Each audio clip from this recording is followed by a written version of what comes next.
Hi friends. Diabetes आजिकल एक महामारी रोग भाव में परिगणित।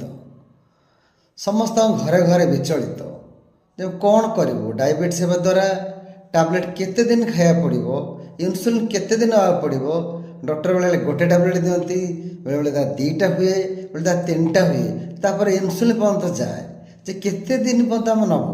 समस्त लोक मैंने आज विचलित। नमस्कार, मुझे type 2 diabetes रेमिशन holistic health expert. मुझे आपको किसी टिप्स कहबी, आपण को आपणाती तब डायबिटीज की कंट्रोल रिभर्स करें। प्रथमे निजर जीवन शैली परिवर्तन करंतु, हेल्दी लाइफस्टाइल आपणातु।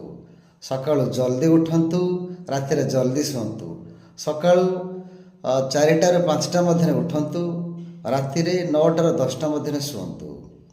सकाळु किछि एक्सरसाइज कि मसल वर्कआउट करंतु, हाई नी, जंपिंग जैक, स्क्वाट करंतु। इयरली 8टा ରୁ 9ଟା भितर आपणकर ब्रेकफास्ट नियंतु। तब 11टा ରୁ 12ଟା मध्य किछि सालाड, रॉयल सालाड खाद्य ऐड करंतु। 12:30 ରୁ 1:30 भितर आपणकर बैलेंस लंच नियंतु, जेपरि कार्बोहाइड्रेट, फैट, प्रोटीन, फाइबर। एवं इवनिंग समय किछि nuts, almonds, walnuts, flaxseed, chia seed खाद्य ऐड करंतु।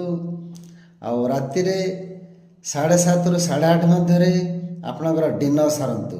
डिनर हल्का फुल्का रहा दरकार, जेपरिक संतुला बा सूप नहीं पारती। यह आप जीवन शैली परिवर्तन करी डायबिटीज की कंट्रोल कर।